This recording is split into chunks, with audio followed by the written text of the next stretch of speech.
a todos ustedes, esperando que se encuentren muy bien desde el lugar donde nos estén mirando en este video. Bienvenidos sean todos ustedes a esta primera emisión de su podcast, El Contador y la Ley del Código. Me presento con ustedes, soy el locutor de este video, Carmen Brigada Olivier. En este video hablaremos de diferentes temas de la materia de Derecho Mercantil, que nos serán de gran relevancia para aquellos que desconocen sobre temas de derecho. Contamos con la presencia de licenciados expertos en los temas que abordaremos el día de hoy y nos apoyarán un poco para el conocimiento sobre los temas. Los temas que abordaremos en este siguiente video serán: 1.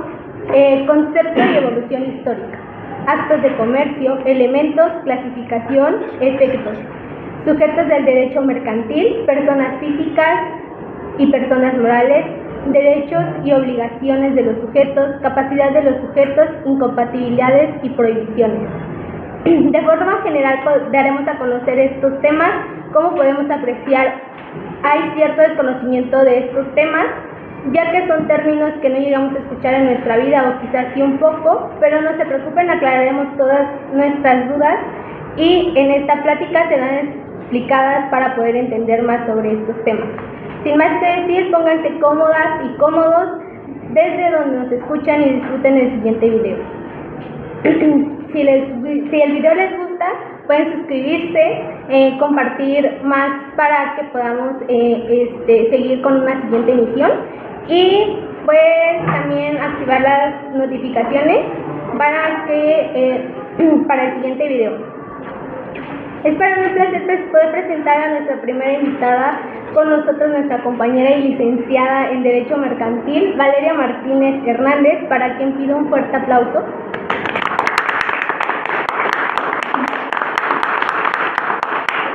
Hola, mis estimados colegas, les agradezco la invitación por haberme invitado a este bonito podcast, y un saludo para todo nuestro público y espero ayudarlos en aclarando sus dudas. Y bueno, comencemos. Muchas gracias, licenciada Valeria, por aceptar nuestra invitación y poder estar con nosotros el día de hoy.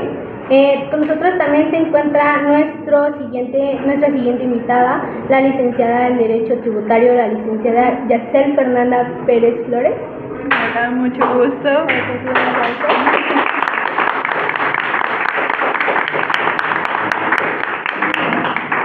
Agradezco la invitación y espero poderle resolver sus dudas. Muchas gracias. Con nosotros nuestro siguiente invitado el día de hoy. Con nosotros la licenciada en Derecho de la Insolvencia, la licenciada Giovanna González Álvarez Rosas.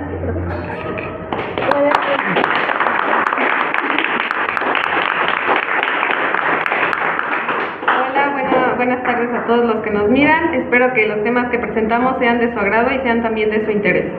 Gracias por la invitación. Muchas gracias, mi estimada colega. Y nuestro último invitado del día de hoy, el abogado corporativo Julio Crescencio Aguilar García. Hola, ¿qué tal, estimados colegas? Les agradezco la invitación. Es un honor poder estar aquí junto a todos ustedes y espero poder resolver todas sus dudas. Muchas gracias.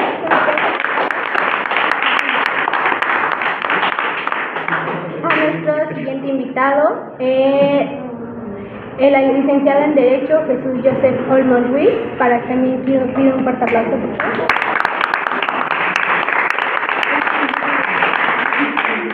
Muchas gracias por la invitación a este bonito podcast. Un saludo a todos mis colegas, les agradezco por esto y espero poder aclarar todas sus dudas y cualquier pregunta que salgan en el transcurso del video, espero poder aclarárselas.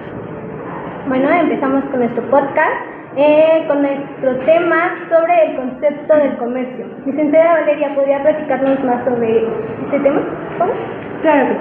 El concepto y evolución histórica, según Ramírez Valenzuela, el comercio es una actividad que se realiza con el propósito de lucro, es decir, con el fin de obtener utilidades o ganancias, a cambio de una aproximación de productos y con el bien de, lo que quiere decir es que el comercio es un conjunto de actividades que se relacionan entre las ventas y ganancias de un país a otro.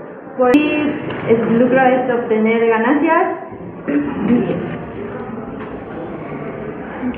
Muchas gracias, estimada. Para mi estimada licenciada Fernanda, ¿cómo creen que se efectuaba el comercio en la Edad Antigua? En civilizaciones como Mesopotamia, Egipto y Grecia, fueron rutas comerciales donde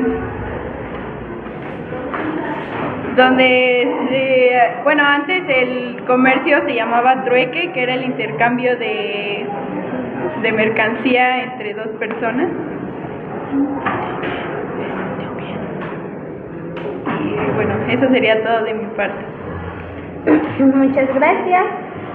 Sí, como decíamos en la Edad Antigua, pues el comercio se efectuaba mediante el intercambio de productos, pero pues no se efectuaba con un pago, sino que con otro producto a cambio de otro, dependiendo de las necesidades que tuvieran las personas.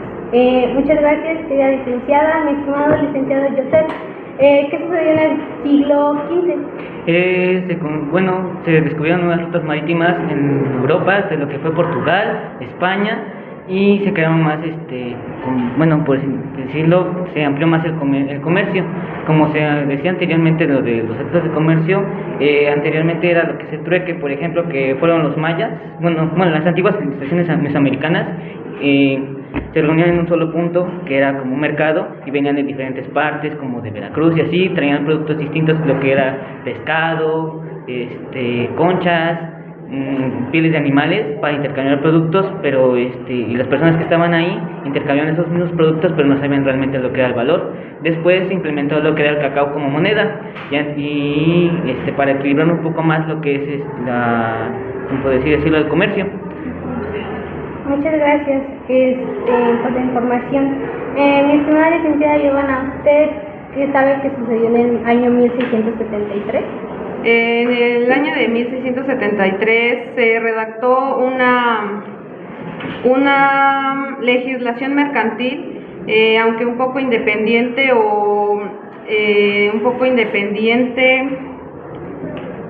y que estuvo relacionada más al derecho civil. Actualmente el comercio es una actividad internacional debido a que los países han colaborado más entre sí, y es por ello que también se tomaron en cuenta las relaciones comerciales que existen entre diversos países. Muchas gracias. Pues sí, como lo veíamos anteriormente y como les hablamos anteriormente, pues existía el trueque, pero pues a base de eso también se fueron cambiando este tipo de intercambios, ya que hasta ahora en este momento pues ya son con pagos, dinero, y pues antes solo eran productos. Mi estimado licenciado Julio, el concepto de comercio. Claro que sí, mi estimada. Según Ramírez Valenzuela, el comercio se caracteriza por el propósito de generar un beneficio económico, ya puede ser una compra-venta de bienes inmuebles o cambios de productos o servicios. Todos estos se rigen por el Código Civil y los pueden hacer tanto personas físicas como personas morales o empresas en su caso. Muchas gracias. Efectivamente, como lo vimos anteriormente, siempre hemos hecho el comercio al hacer intercambio. Mi querida licenciada Valeria, para ti, ¿cuál es la definición del comercio? Bueno, el comercio es intercambio de bienes y servicios entre personas, ya sea para empresas o países, que satisfacen necesidades y genera beneficios, ya sea en forma física o legal. Muchas gracias, mi estimada licenciada. El Código de Comercio, ¿a quiénes reconoce como comerciantes? Fernanda.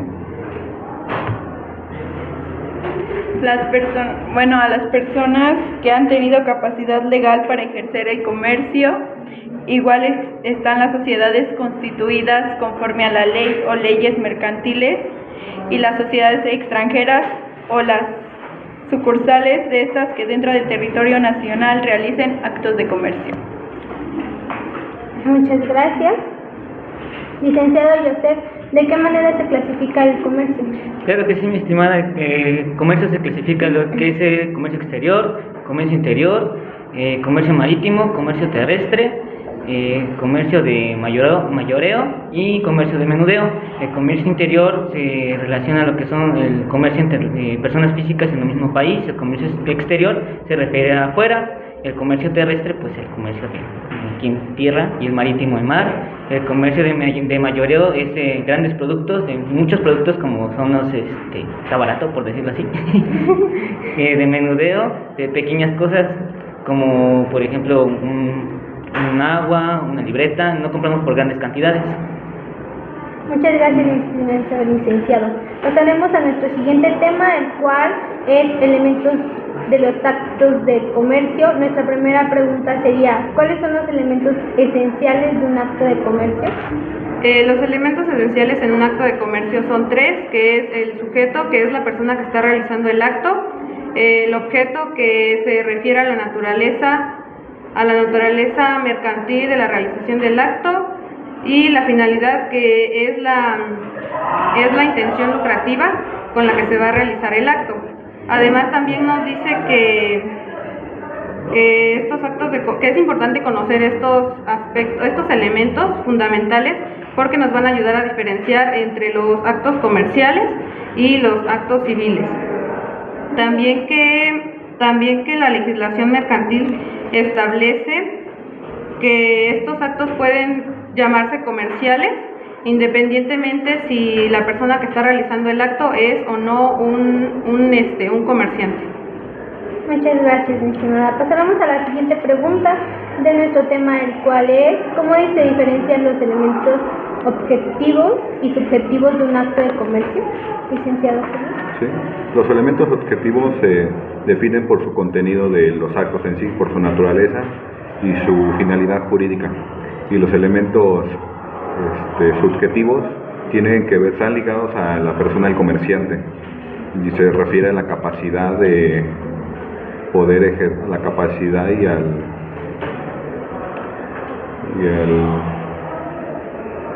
la finalidad de si puede ejercer actos comerciales.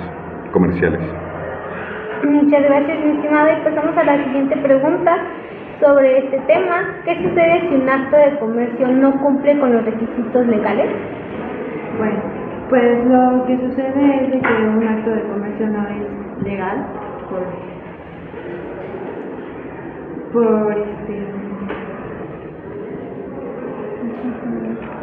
un cumplimiento de si son o no bienes y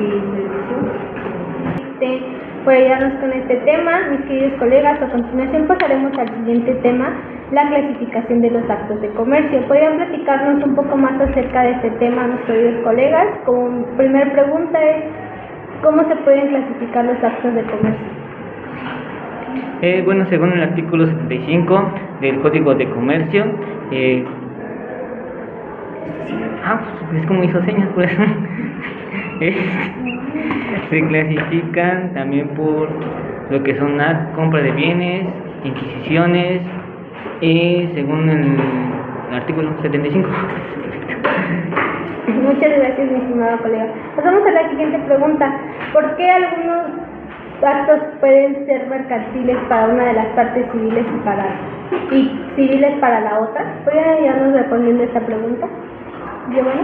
Los actos mercantiles pueden clasificarse como mercantiles o como civiles, dependiendo si la parte que lo está realizando es o no un comerciante. Además que el acto puede ser civil dependiendo de la parte que lo realice. Gracias. Colega, la siguiente pregunta sería, ¿qué características tienen los actos de comercio objetivos y subjetivos? Licenciado Julio. Los actos de comercios objetivos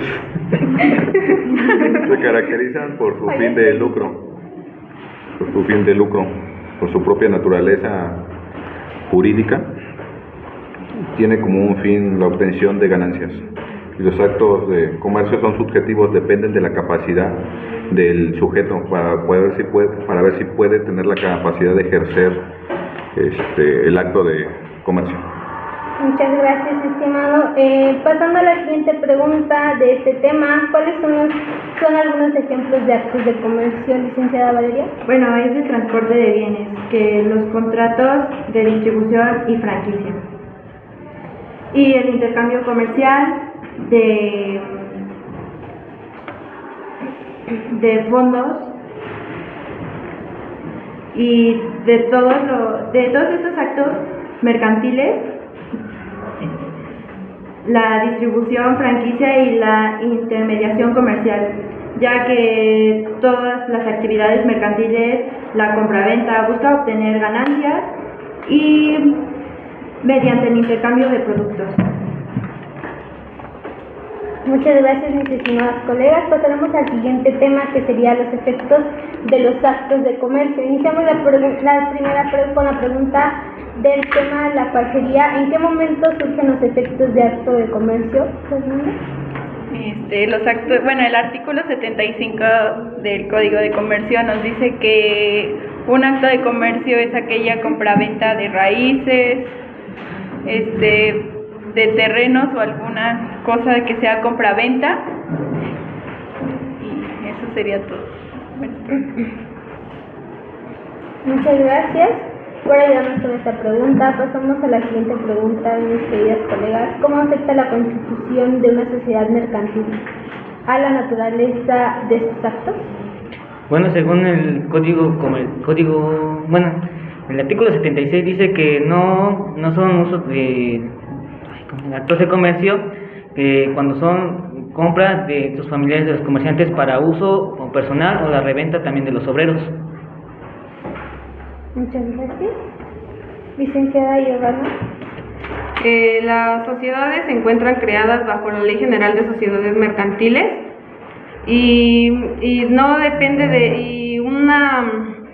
y se considera sociedad mercantil aunque una persona se dedique exclusivamente a realizar actividades de naturaleza civil, ya que es el punto de vista en el que se ve legalmente.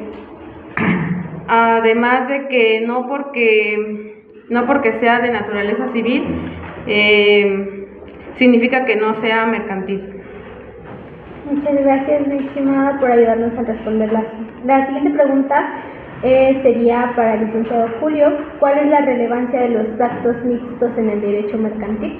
Los actos mixtos son aquellos en los que una parte tiene naturaleza comercial y la otra tiene naturaleza civil, y esto crea que cuando tienen algún conflicto, algún litigio, el demandante puede decidir por qué partes y qué normas pueden actuar ahí, ya sea por el Código Civil o por el Código de Comercio.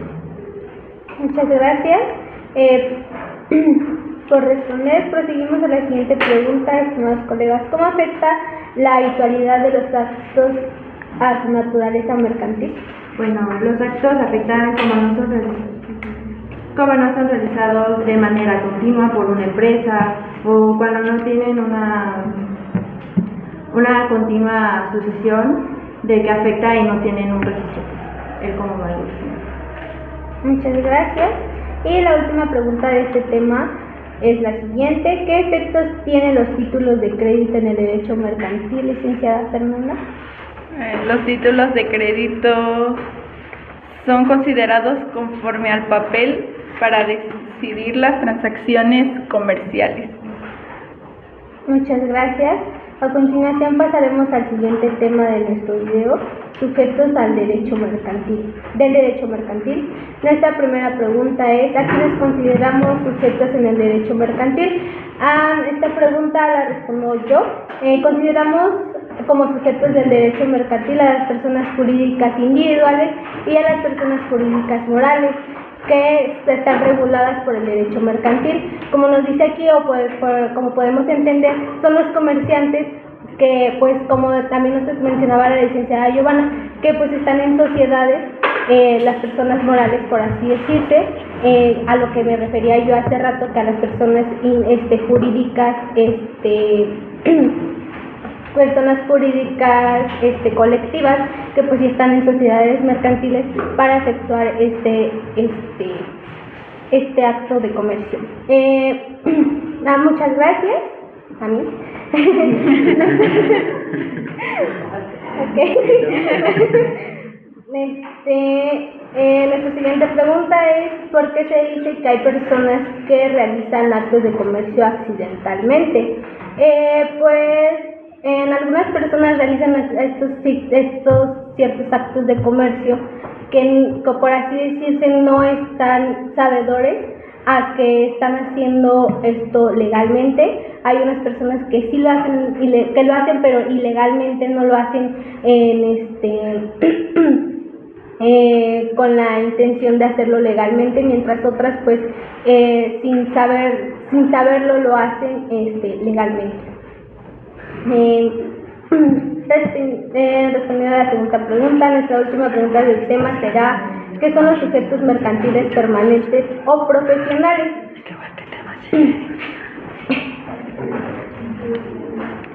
Son aquellos que por naturaleza y por el género de sus actividades están permanentemente gobernados por normas mercantiles.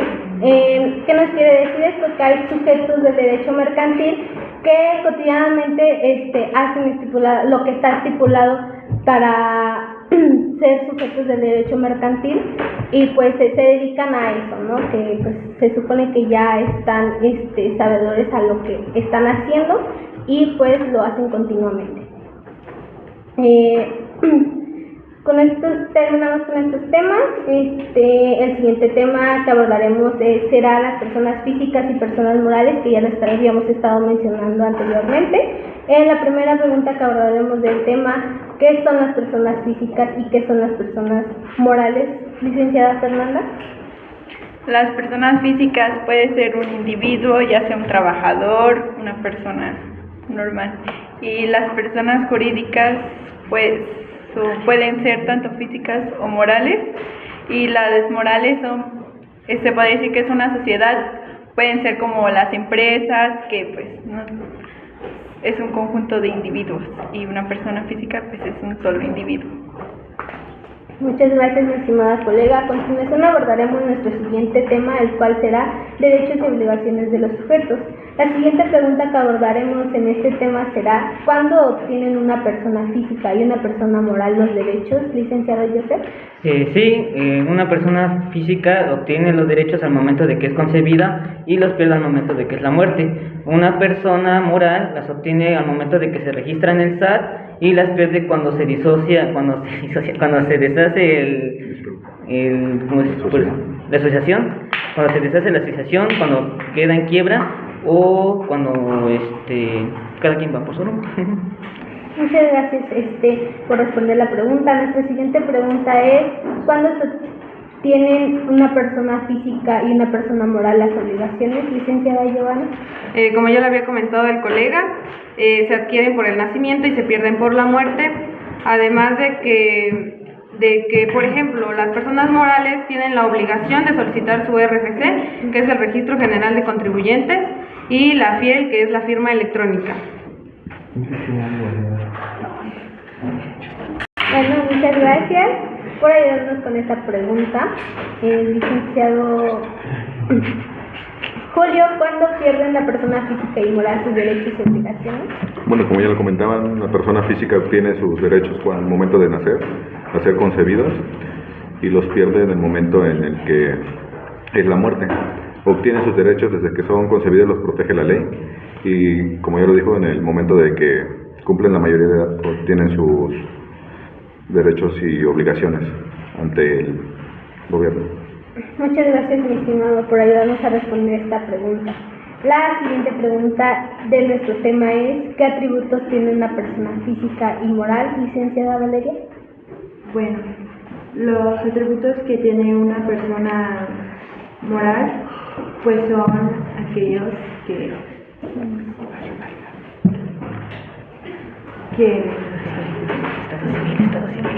de los estados civiles que puede generar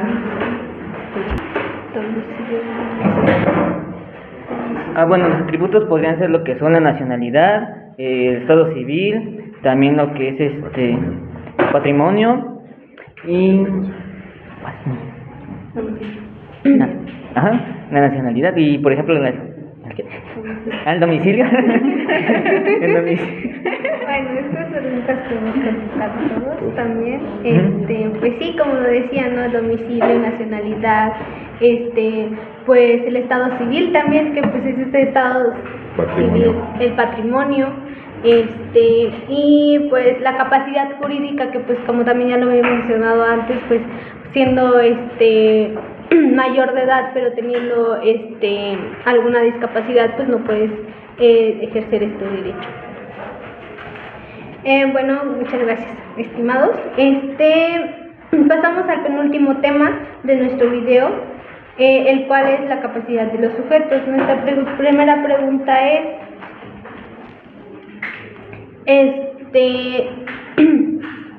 ¿cómo se clasifican la capacidad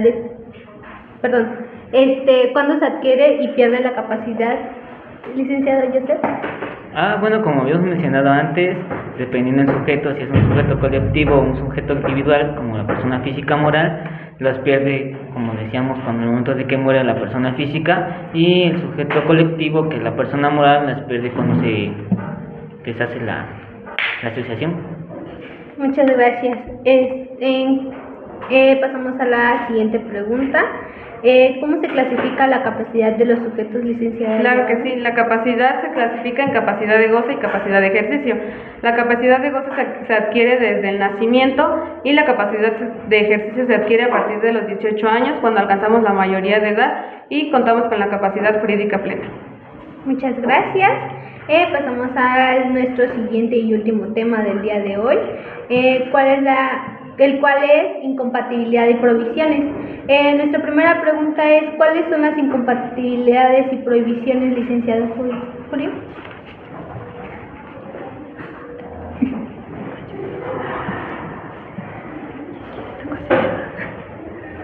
Repetir la pregunta.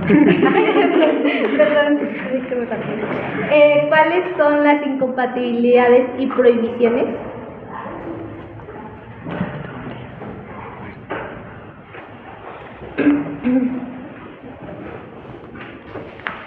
Siguiente pregunta. Okay. Pasamos. Muchas gracias. La siguiente pregunta es, ¿a qué se refiere la incompatibilidad, licenciada Valeria? A cuando una persona no puede tener dos roles, ya que un ejemplo de ello sería de que un juez no puede ser abogado de su cliente, ya que los roles se juntan y todo el problema caería hacia él. Muchas gracias. Pasamos a la siguiente pregunta. ¿De qué depende la incompatibilidad, Fernando?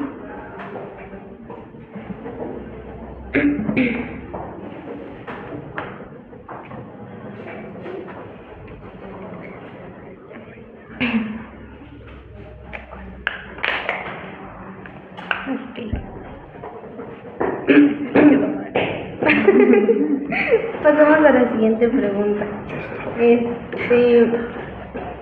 Perdón, eso es todo. Sería todo.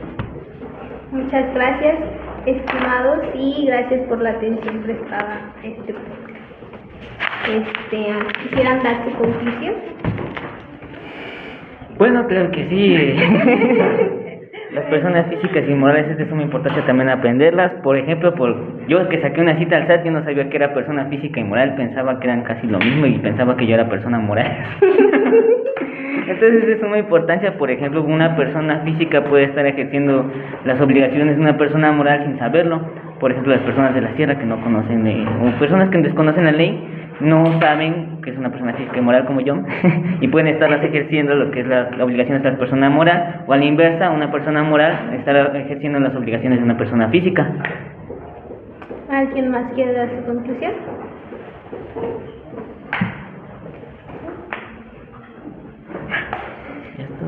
Esto sería todo.